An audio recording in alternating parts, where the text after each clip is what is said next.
እኔ ደስ ነው የሚለኝ። በእርግጥ ይሄ ጥያቄ እንዴት በዚህ ዘመን አከራካሪ አወያይ ሆኖ ይነሳል ብለህ ካልክ እኔ በጭራሽ የውይይት ርዕስም እንዲሆን ፍላጎት የለኝም። ተገድጄ ነው ይሄን ማወራውና እንደው ለምትቀርባቸውና ለምትደግፋቸው ሰዎች ሁሉ ፕሊዝ ይሄን ክርክር አቁሙት፣ ትክክል አይደለም፣ ሰላማዊ ትግል ያስፈልጋል፣ ይጠቅማል ብለህ ብትነግርልኝ ደስ ነው የሚለኝ ማለት ነው። እኔ ክርክሩን አልፈልገውም፣ ሰልችቶኛል በጣም።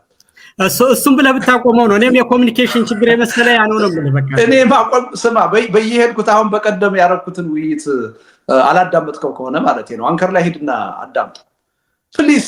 እናቁመው ይሄን ውይይት። በ21ኛው ክፍለ ዘመን እንዴት ሰላማዊ ትግል ያስፈልጋል አያስፈልግም ብለን ይጠቅማል አይጠቅምም ብለን እንወያያለን። ልክ አይደላችሁም ብዬ ነው የምከራከረው። እነሱ ናቸው አምጥተው አይሰራም ብለው የሚከራከሩ የሚያወግዙኝ እንጂ እኔ ለአንተ ብቻ ማረገው እኔ ግራ ይገባኝ። እስቲ እኔ ልደቱ በእውነት አይደለም ኦነስት ነው ተረዳኝ። እኔን አይጠይቁኝም ሁልጊዜ ምልክ ከቴዲ ጋር ሌላ አንተማ ኦሬዲ ቆይ የፋኖን አቋም ኦሬዲ ደግፈ በትጥቅ ትግል አምናለሁ ብለህ ተሳታፊ ነኝ ስላልክ ለምን ይጠይቁሃል? አንተ አትደግፍም የፋኖን ትግል ልደቱ? አይደለማ የትጥቅ ትግልን አይደለም የምደግፈው እኔ ሲገሏቸው ቤታቸው ሲሄዱ እንዴት አልወጣኝም። እሱን ቅድም ክሊር አድርጌልሃለሁ እኮ መደገፍ ነው። ይሄ የሰብአዊ መብት ትግል ሆነ በጠመንጃ ትግልን መደገፍ አይደለም ልደቱ። እኔ አሁን የፋኖ ትግልን አባል ሆኜ ወይም ገንዘብ አዋጥቼ ወይም ሐሳብ እያዋጣሁ ልደግፍ አልችልም። እንደዛ አይነት ትግል አይደለም እንዴ! እንዴት አሁን የእውነቴን እኮ ነው የምልህ ልደቱ። ሰዎችን ሂዶ ሲገላቸው አንድ ሰው አሁን የተማመንበትን ክርክር ደግሜ ደጋግሜ የተናገርኩትን መልሰ ለምን ታመጣዋለህ? አሁን የትጥቅ ትግል ያነሱ ሰዎች ለምን እንዳነሱ አምናለሁ። ተገቢ ነው ማንሳታቸው፣ ወደው አይደለም ተገደው ነው። ይሄን ያስገደዳቸው ደግሞ መንግስት ነው። ይሄን ሪኮግናይዝ አደርጋለሁ። አልቃወማቸውም አልኩህ እኮ። እኔ ደግሞ ደግፋለሁ ማለት ግን መደገፍ ልደቱ መደገፍ እኔ ማይ ፖይንት መደገፍ የትጥቅ ትግልን መደገፍ አይደለም ነው። እኔ ደግሞ ልጨርስልህ። አልቃወማቸውም ማለት አዳምጠኝ። አልቃወማቸውም ማለት ግን የትጥቅ ትግልን እደግፋለሁ ማለት አይደለም። የፋኖ ትግል የትጥቅ ትግል አይደለም ነው ምን? እኔ ደግሞ እሱን ከፋኖች ጋር ተነጋገር። እንግዲህ ጠመንጃ ይዘው እየተፋለሙ ወደ 4 ኪሎ እየሄድን ነው እያሉ አይ የትጥቅ ትግል አይደለም ሰላማዊ ትግል ነው ካልከኝ እንግዲህ ምንም ማድረግ አይችልም። አንተ ነህ መነጋገር ያለብህ ከፋኖች። ለህልውና የሚተደረግን ትግል ይኸውልህ ልደቱ፣ አንድ ምሳሌ ልንገርህ ልደቱ። እኔ ለህልውና የሚደረግ ትግል መሆኑን አምናለሁ እኮ ያንን መደገፍ እኔ እኮ አሁን በጠመንጃ ትግል ስልጣን መያዝም ብቻውን ቢሆን ኑሮ ልደቱ እኔም አልደግፍ እኮ ብዬ በአደባባይ ተናግሬያለሁ እኮ። ዛሬ ሳይሆን ካንተ ጋር ስለተከራከር ከቴዲ ጋር በመጀመሪያ በነበረን እንትን የሌኒንንም የማኦንም አስተሳሰብ አልደግፍም። ነገር ግን እቤት ድረስ ሊገል ከመጣ ልደቱ እኔ እኮ አንተ ፍርድ ቤት ሽጉጥ አንተ ቤት ተገኘ ተብሎ ምንትስ ምናምን ሲባል አስታውሳለሁ አይደለም? ሽጉጥ ሰዎች ለሰላምህ ደህንነትን በሚነካ ሁኔታ ስለመጡብህ ነው አይደለም? መቼም ሽጉጥ ጸሎት ልታረግበት አይደለም። የሌለ ክርክር ነው የምትከራከረው አይደለም። ሰልፍ ዲፌንስን የፖለቲካ ፓርቲ አቋቁሞ አሁን ይመስለኛል ሌላ ማስተላለፍ የፈለከው መልእክት ከሌለ በስተቀር ራስን መከላከል መብት ነው፣ ተፈጥሯዊ መብት ነው። አንድ ሰው አዳምጠኝ፣ አንድ ሰው ሲገደል ሲታሰር በፖለቲካ ሳይሆን በኃይል ሲታሰር አይደለም ሲገደል ብቻ። ኦ ማይ ጋድ እኔ ጨመርኩ እንጂ አልቀነስኩ። ሲታሰር ሲገደል በህገወጥ መንገድ ራሱን ለመከላከል ጠበንጃ ማንሳቱ ተፈጥሯዊ ነው አልኩ። ይሄን ብዬ ከነገርኩ በኋላ ለምን ትከራከራለህ? ልዩነት ስላለው ነው የምከራከረው። የለውም ልዩነት። ለህልውና ብለው ጠበንጃ አንስተው መታገላቸው ስህተት ነው አላልኩም። ባላልኩበት ሰዓት ለምን ትከራከራለህ? የለም ልዩነቱን ልንገርህ ልደቱ። እኔን ተረዳኝማ ግድ የለም አቋምህን እኮ ይቅርታ አድርጉልኝ አንድ ጊዜ። ቴዲ ይሰማሃል? ይሰማኛል። አዎ ይሰማል። እናንተ ጋር እኛ ቀጥለናል ቴዲ። እሺ ጥሩ ነው። ቀጥሉ። እየሰማሁ ነው። እገባለሁ። ቀጥሉ። አይ ነገርም እኮ የለም እኮ የአንተንም አቋም ፐብሊክ ነው የሚታወቅ ነው። የኔም የፋኖ ድጋፍ ፐብሊክ ነው የሚታወቅ ነው። አንተም ደግሞ ዛሬ ለምን ፋኖን አልደገፍክም ተብሎ የተለየ ሁኔታ የሚመጣ ነገር የለም። የምንነጋገረው ኮንሰፕቹዋል ነው ልደቱ። እኔ እናንተም ጓደኛ ማቾች ነን። ሌላ ነገር አይደለም። ስለ ሐሳብ ነው የምናወራው ማለት ነው። ምንም ኮርነር የሚደራረግም ነገር የለውም። አንተም በግልጽ ተናግረሃል፣ እኔም ተናግሬያለሁ። የኔ ልዩነቴ እንደው እንድትረዳልኝ ከፈለኩ በጠመንጃ ስልጣን መያዝ ብቻ ቢሆን አምባገነንን ማስወገድ እዛ ውስጥ አልገባም ነበር። አምባገነን ነው፣ ገዳይ ነው፣ አፋይ ነው ብለው ጠመንጃ የመረጡ እንደ ግንቦት ሰባት ያለ እንደ ኦነግ ያለ ድርጅቶች ነበሩ አይደለ? እንደ ህወሓት አይነት ነበሩ በትጥቅ የታገሉ። በዛ ደረጃ ቢሆን እኔ ሰላማዊ ትግልን ነው የመረጥኩ አልኩ። አሁንም የምመርጥ የሱን። ነገር ግን አሁን የሆነው ነገር ሊገል ሲመጣ የሚገል ኃይል ደግሞ 4 ኪሎ ከተቀመጠ አምባገነን አይደለም። አማራ በመሆኑ ብቻ በየቦታው ይቃጠላል፣ ይታረዳል፣ ይገደላል። ይሄ ከአምባገነን መንግስት ጋር የተለያየ ነው። ይሄ ሰልፍ ዲፌንስ እና ይሄን የሚገልህን ሰው ማስወገድ የፖለቲካ ስልጣን ከመፈለግ ጋር ይያያዝ። ይሄንን መደገፍ ሰባዊነት ነው። ማንም ሰው በፖለቲካ ጠመንጃን የመደገፍና ያለ መደገፍ ያህል አይደለም። ልክ አንተ ቤት ሽጉጥ ከተገኘው የተለየ አይደለም ነው ልደቱ። በቃ የተለየ አይደለም። እሺ ልደቱ ርካሽ ፖለቲካ ባንፈልግ ጥሩ ነው። ምንም ግንኙነት የለውም ከኔ ጉዳይ ጋር። አንድ ትጥቅ ትግል አንስቶ በህዝብ ደረጃ የሚደረግን እንቅስቃሴ አንድ ቤት ውስጥ ስለተገኘ ሽጉጥ ማነጻጸሪያ አድርጋ ማቅረብ የተለየ ቋዳምጠኝ ሰልፍ ዲፌንስ ነው ልደቱ። ያንን የምሳሌ ያነሳውልህ ሊገልስ ይመጣ አንተ ሰላማዊ ታጋይ ነህ ልደቱ። ሰዓቱን መግደል ነው የፈለከው አይደለም? ሰላማዊ ታጋይ አንድ ሐሳብ እየተደማመጣችሁ ይሆናል። ለተከተል ይልቃል ትመጣለህ። ሰምተዋል። ሰልፍ ዲፌንስን እቃወማለሁ እየተናገረ ያለው ቴዲ እደግፋለሁ ነው አይደል ያልኩት እኮ ነው አይደለም ቴዲ ስተናገር ማለት በአሁኑ ወቅት የሚካሄድን የትጥቅ ትግል ለምን ተደረገ የሚባልበት ሁኔታ የለም የሚል ሐሳብ እንደምታራምድ ነው ማለት ልክ እንደተቃወምኩ አድርገህ የምታቀርባለህ ታዲያ ይልቃል። አንተ እኮ አሁን የምታቀርበው ሰልፍ ዲፌንስ ነው ለህልውናቸው ሲሉ ነው ስትል ማስተላለፍ የምትፈልገው መልእክት ይሄን ትግል ልደቱ ይቃወማል የሚል ነው ያቀረብክ ያለ። አንተ ፋኖን ስለምትደግፍ ነው በሰላማዊ ትግል የማይጠይቁ አልከኝ እኮ ልደቱ። እንዴት ነው አይደለም ያልኩት? አንተ የፋኖ ደጋፊና የትጥቅ ትግል ደጋፊ ስለማይጠይቁ ፋኖ ውስጥ ገብተህ እየሰራህ ነው። አሁን አንተ የምታደርገውን እኔ እኮ የማረግ ስተት ነው አላልኩም። ይልቃል ፕሊስ እንደማመጥ እንጂ እንዴ የኔና ያንተን ልዩነት እንየው። እኔ አልቃወምም አልኩ። እንዳንተ ግን መዋቅር ውስጥ ገብቼ ወይ መዋቅር ውስጥ ያልገባው መዋቅር ውስጥ የለውም እኔ። እሺ በተግባር የሐሳብ የገንዘብ የምናምን ድጋፍ አልሰጥም። ወይ የአመራርነት ሚና አልጫወትም፣ ወይ የማስታረቅ ሚና አልጫወትም አልኩ። እሱን ማድረግ አልችልም። ሰልፍ ዲፌንስ ስለሆነ ትጥቅ ትግልን አለመደገፍ አይደለም መደገፍ አለበት ነው የምለው። እኔም የሰላማዊ ታጋይ። እሺ አሁን እንግዲህ ሐሳባችሁን የምርጫ ይልቃል እርስ በርስ እኮ እየተጋጨህ ነው አንተ። እኔ በሰላማዊ ትግል ስለማምን ከቻልኩም ነገ ከነገ ወዲያ ሀገር ቤት ሄጄ ሰላማዊ ትግል ማድረግ ስለምፈልግ የወንጀል ተጠላፊ ልሆን አልችልም። በኢትዮጵያ ሕግ በሰላማዊ ትግል የሚያደርግ ሰው ኢትዮጵያ ውስጥ ሆኖ የትጥቅ ትግልን በቀጥታ ሊደግፍ አይችልም። ህገወጥ ነው የሚሆነው። እኔ ግን አዲስ አበባ ሆኜ ደግፌያለሁ አልኩ። የሚያሳድዳቸውን ሰዎች መንግስት ቢያገኛቸው ስለምን የሰላማዊ ጓደኞችህ እኔም የማውቃቸው ወዳጆቼ እነ መስከረም አበራ እስር ቤት አሁን ያሉት ትጥቅ ትግልን ደገፋችሁ ተብለው ነው። አንተ ለምን እንዳልታሰርክ መልስ መስጠት ያለብህ አንተ ነህ። እኔና አንተ ታስረናል። እነ ዮሐንስ ባያለው እነ ክርስቲያን የታሰሩት ትጥቅ ትግልን ደግፋችኋል ተብለው ነው። አንተ ለምን አልታሰርክም? ሌላ ጥያቄ ነው። እሱም አንተም ታስራል እኮ ልደቱ። አንተም ታስራል እኔም ታስራል። እሺ ወደ ሐሳብ አካችሁ ደግፍ የታሰርኩት እኮ የተከሰስኩበት መንገድ ሌላ ነው። ትጥቅ ትግልን ደግፏል ተብዬ አይደለም። አመጽ አነሳስቷል ተብዬ ነው። ወይም ደግሞ ህገወጥ መሳሪያ ታጥቋል ተብዬ ነው። እሺ ቆይ ይሄ አሁን ተከታታዮቻችን አይ ቲንክ በየበኩላችሁ ያላችሁን ሐሳብ ግልጽ ያደረጋችሁ ይመስለኛልና እኔ ጋር በተፈጠረው የኢንተርኔት መቋረጥ በጣም ይቅርታ ጠይቃለሁኝ።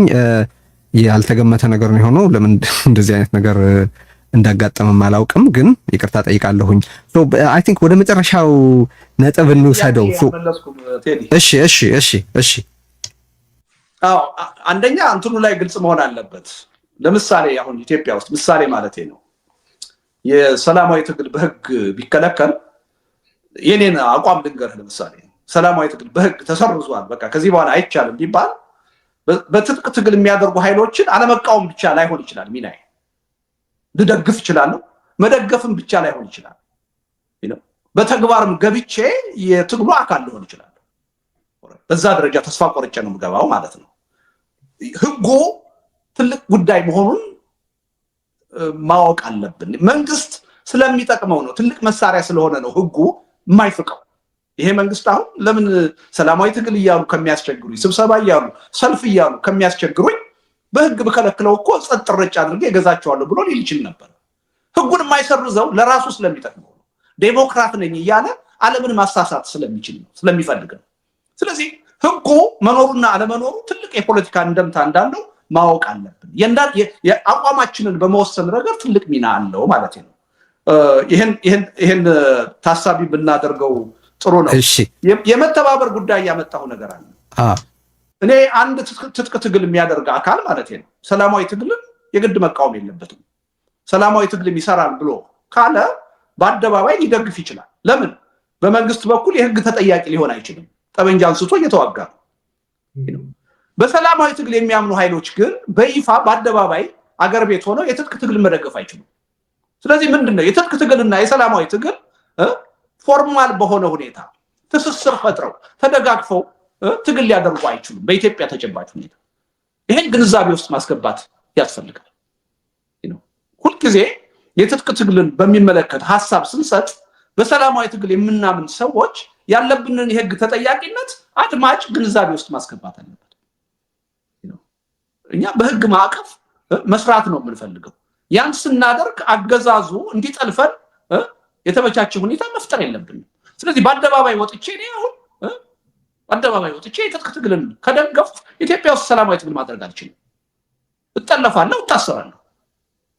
ያ ደግሞ በህጉ ያስኬዳል። ይሄን መገንዘብ ያስፈልጋል። ከህጉ ከተፋቀ ግን አለመቃወም ብቻ አይደለም። አሁን አልቃወምም ነው እያልኩ ያለሁት፣ ምክንያታቸውን እረዳለሁ። ለዛ ተጠያቂው መንግስት ነው እያልኩ ነው ያለሁት። ከህጉ ከተፋቀ ግን ልደግፍ እችላለሁ። አሁን ይልቃል እንደሚያደርገው በተግባርም ገብቼ ልሳተፍ እችላለሁ። ብቸኛው አማራጭ እሱ ነው የሚሆነው ያኔ ማለት ነው። እና ይሄን በደንብ ክሊርሊ ማወቅ ያስፈልጋል። ነገር ግን ምንድነው አጠቃላይ የህዝቡ ትግል ሊተባበርባቸው የሚገባ አጀንዳ አሉ ብዬ አምናለሁ።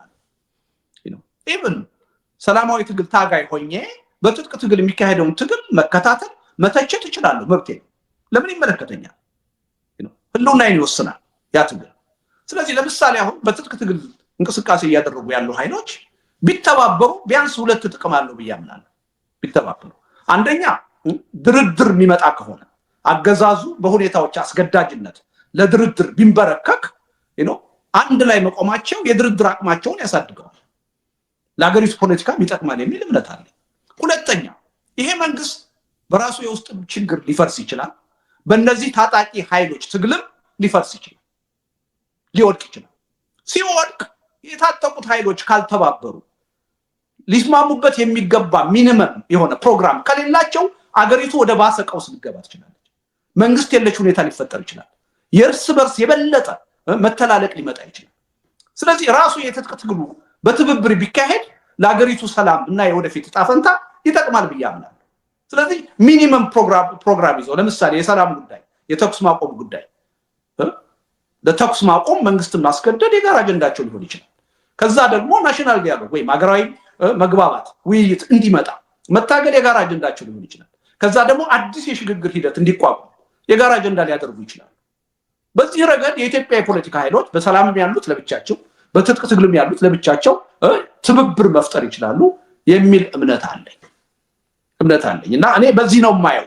ግን ትብብር ይተባበሩ ማለት ግን የትጥቅ ትግሉን ስኬት መፈለግ ተደርጎ ሊወሰድ አይችልም። እንደርፎር ቅድም ያልከውን የህግ ጥሰት አያመጣም ነው እያልኩ ያለሁት። ምንድነው መንግስት እኮ ራሱ ትሰማለህ አይደለ እንዴ? ተቸገርኩኝ ከማንኛው ጋር ልደራደር ይላል እኮ አይደለ እንዴ? እሱ የሚለውን ነገር እኔ ስናገር ስህተት ሊሆን አይችልም፣ ወንጀል ሊሆን አይችልም። እኔም እያልኩ ያለሁት ምንድነው መንግስት ለምሳሌ ይሄን አምባገነናዊ አቋሙን ቀይሮ ነገ ከነገ ወዲያ ለድርድር ከልቡ በህዝብ ትግል ተገዶ ዝግጁ ቢሆን መተባበራቸው ጥቅም አለው፣ ጥርጥር የለውም። አንድ ነው። ሁለተኛ ስለዚህ እየጠየቅ ያለው ለድርድር መተባበርን እንጂ ተቀናጅተው የትጥቅ ትግል ማካሄድን አይደለም። አንደኛው ለድርድር፣ ሁለተኛው ደግሞ ይሄ መንግስት በውስጥ ችግሩ የሆነ ጊዜ ሊወድቅ ይችላል። ግን በርካታ የሆኑ የታጣቂ ኃይሎች አሉ እርስ በርሳቸው የማይግባቡ። ይሄ መንግስት ሲወድቅ እነሱ ለስልጣን በሚያደርጉት ሽኩቻ ኢትዮጵያ ሌላ ጣጣ ውስጥ ልገባ ትችላለች። መንግስት የለሽ ሁኔታ ውስጥ ልንገባ እንችላለን። የበለጠ የህዝብ እልቂት ውስጥ መተላለቅ ውስጥ ልንገባ እንችላለን። ይሄን ለማስቀረትም ይረዳል። ይልቃል ፋኖች ለስልጣን አይደለም የሚዋጉት ብሏል። እኔ ዘመነ ብቻ አይደለም እስክንድር ብቻ አይደለም በፋኖ አመራር ደረጃ ያሉ ያዳመጥኳቸው በሚዲያ ለስልጣን ነው የምንታገለው ሲሉ ነው የምሰማው። የመጀመሪያ ጊዜ ነው የፋኖ ደጋፊ ከሆነ ሰው ለስልጣን አይደለም የሚታገሉት የሚል ይልቃል ነው የሰማሁት። አልሰማኝም እኮ ልደቱ፣ አሁንም አልሰማኝም። እኔ እንግዲህ ደጋግመህ የተናገርከው ነገር ነው። ለስልጣን አይደለም ብለህ ስለተናገርክ ነው አጥፋለሁ ካልክ አሁን እኮ ችግሩ አሁን ትናገራለህ፣ ቀጥለህ ደግሞ ክርክር ሲነሳ ትሽረዋል። እስቲ እኔ ያልኩትን ንገረኝ፣ እኔ ያልኩትን ድገምልኝ እስቲ። ፋኖ የሚታገለው ለስልጣን አይደለም። ለምንድን ነው የሚታገለው ነው ያልኩት? ለህልውና ብቻ ነው የሚታገለው። ምን ማለት ነው? እስቲ ያብራራኝ። ህልውናውን ለማትረፍ ነው፣ ላለመሞት ነው፣ ላለመገደል ነው ያልከው። ሰው ምንድን ነው ታዲያ? አብይን ይገለዋል ይላል። ለስልጣን ማለት የፖለቲካ ስልጣን መያዝ ነው አይደል እንዴ? ለሱ አይታገልም እያልክ ነው። እኔ ደግሞ የማውቀው ሁሉም የፋኖ አመራሮች ለስልጣን ነው የምንታገለው እያሉ ነው። ካለ ስልጣን ህልውናን መጠበቅ አይቻልም። አው ለስልጣን ነው የምንታገለው ሲሉ አያለሁ። እሱን ይልቃል የተለያየ ነገር አደረገው እኮ። ይኸውልህ ሁለቱን ነገር እኔ የምለውን ነገር ተረርቶ መለያየት አንድ ነገር ነው፣ ማጣመም ሌላ ነገር። እኔ አጣመሜው ከሆነ ቴዲ መስክር ይፍረደን እኮ የምለውን ስማኛ። የምለውን ተረርቶ እስቲ ሐሳብህን አብራራ ይልቃል። ለሁሉ የህልውና አደጋ መጣብህ፣ የፖለቲካ ስልጣን ለመያዝ ጠመንጃ ይዘህ በጠመንጃ ገዳይ ስለሆነ መንግስቱን በጠመንጃ ነው መፍታገል፣ በሰላማዊ መንገድ አልፈልግም ብለህ መሄድ የትግል ምርጫ ነው። ይሄንን ግንቦት ሰባት አድርጎታል፣ ኦነግ አድርጎታል፣ ህወሓት አድርጎታል። ያንን አልደግፍም አልኩ። የአማራ ፋኖ ትግል ግን የህልውና ትግል ነው። የህልውና ትግል ደግሞ ሲያጋጥምህ ለህልውና ትግል መታገል የፖለቲካ ስልጣን ለመፈለግ ሳይሆን ህልውናህን ያጠቀብን መንግስትና በኦሚሽንና በኮሚሽን ወይ በሌሎች ያስገድልሃል ወይ ራሱ ይገልሃል። በህልውና ልብ በል፣ አምባገነን መንግስት አይደለም፣ ህዝብን ነው በአጠቃላይ የሚጨፈጭፈው፣ በቁማቸው ነው የሚያቃጥላቸው። ይሄን ስለሚያደርግ ህዝብ እንዳለ ሆብሎ ተነሳ። ሊገለው ስለመጣ ቤቱ ጠመንጃውን እየያዘ መጥረቢያውን እየያዘ ህዝብ በሙሉ ተነሳ። ፖለቲካ ድርጅት አይደለም። በየመንደሩ በየጎጡ በየሰፈሩ አጠቃላይ አማራ ባለበት ሁሉ ተነሳ። እሱን ለማስፈጸም ይልቃል ስርዓታዊ የህልውና አደጋ ነው የገጠመን። therefore ስርዓቱን ማሻሻል የህልውና ማስጠበቅ አንድ ወሳኝ የግቡ አካል ነው ብለው ይገልጻሉ። ስርዓት ማሻሻል የህገ መንግስት ለውጥ፣ የውክልና ጉዳይ፣ ራስን የመከላከል ጉዳይ ስላለበት ይሄ ከስልጣን ውጪ ሊፈጸም የማይችል ነገር ነው። therefore ለስልጣን ነው የምንታገለው ይላሉ። የህልውናና የስልጣን ጥያቄ ሙቹዋሊ ኤክስክሉሲቭ ነው ብለህ ያሰብከው ለምንድን ነው? እኔ ኤክስክሉሲቭ ነው አላልኩም እኮ፣ ነጠለብኝ እንጂ ልደቱ። እኔ የደገፍኩት ይሄንን እኔ አልነጠልኩትም። ይልቃል ድርጅቶች መካከል ልዩነት የለም ነው የምትለኝ? እስቲ ቆይ ቲፒኤልኤፍ ነው ድርጅት አቋቁሞ ፕሮግራም ጽፎ፣ ግንቦት ሰባት ነው ፕሮግራም ጽፎ፣ ኦነግ ነው ፕሮግራም ጽፎ መሄድና የአማራ ንቅናቄ አንድና ያው ነው። ይልቃል እያልክ ያለኸው የገባኝ ፋኖ የሚታገለው ለስልጣንና ለስልጣን ብቻ አይደለም፣ ስልጣንን ለስልጣንነቱ ሳይሆን በዛ ስልጣን ተጠቅሞ የህዝብን ህልውና ለመጠበቅ ነው። ተሳስቻለሁ ስረዳ? አዎ የህልውና ትግል ባይኖርበት ኑሮን ያልደግፈው ነበር። የትጥቅ ትግሉ የህልውና ትግሉን ግን ለመጠበቅ ስልጣን ያስፈልገዋል አይደል? ስልጣን የያዘው ስለሆነ እኮ ስልጣን ያስፈልገዋል ለህልውና ሴኩሪቲ። ኦኬ፣ ስለዚህ ስልጣን ከሚታገልባቸው ጉዳዮች አንዱ ነው ማለት ነው አይደል? አንዱ ነው። ኦኬ አይ ቲንክ ተግባብታችኋል። በቃ በሱን ቀጥል። እያጠቃለልን ስለሆነ ቀጥል። ለስልጣን ነው የሚታገለው። ለስልጣን ደግሞ መታገሉን እኔ እደግፋለሁ። ምክንያቱም ለስልጣን ካልታገለ በዘላቂነት ህልውናውን ሊያስጠብቅ አይችልም።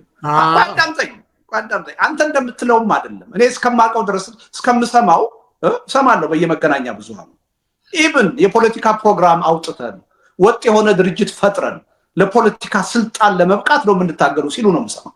የፖለቲካ ስልጣን የማግኘትን ጉዳይ አንደኛውም የፋኖ አመራር ጥያቄ ውስጥ ሲያስገባው ሰምቼ አላውቅም። ህልውናችን ራሱ በአስተማማኝ ሁኔታ የሚጠበቀው ስልጣን ስንይዝ ነው። ያለ ስልጣን የሚጠበቅ ህልውና የለም ብለው ለስልጣን ነው እየታገሉ ያሉት።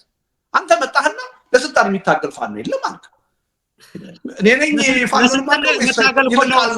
ኦኬ፣ ግዴላችሁ አሁን እሱ ላይ በበቂ ግልጽ ስላደረጋችሁ ወደሚቀጥለው ነጥብ እንሻገር። የቀረነ ነገር አለ በአንተ በኩል የሚገለጽ ልደቱ? ሁለት ነገሮች ብያለሁ። አንደኛው ለሰላም ድርድር፣ ሁለተኛው ይሄ መንግስት በራሱ መንገድ ወይም በነሱ እና በህዝብ ትግል ተገዶ ከስልጣን ሲወርድ እርስ በርስ በመጋጨት ወደ መንግስት የለሽ ሁኔታ አገሪቱ እንዳትገባ በማድረግ ረገድ አስተዋጽኦ አለው የሚል እምነት አለ። ከዛ አንጻር ነው በደግፈው እንጂ እኔ በትጥቅ ትግል እስካላመንኩ ድረስ ተባብራችሁ ታገሉ ብዬ ያን ሐሳብ ፕሮሞት ላደርግ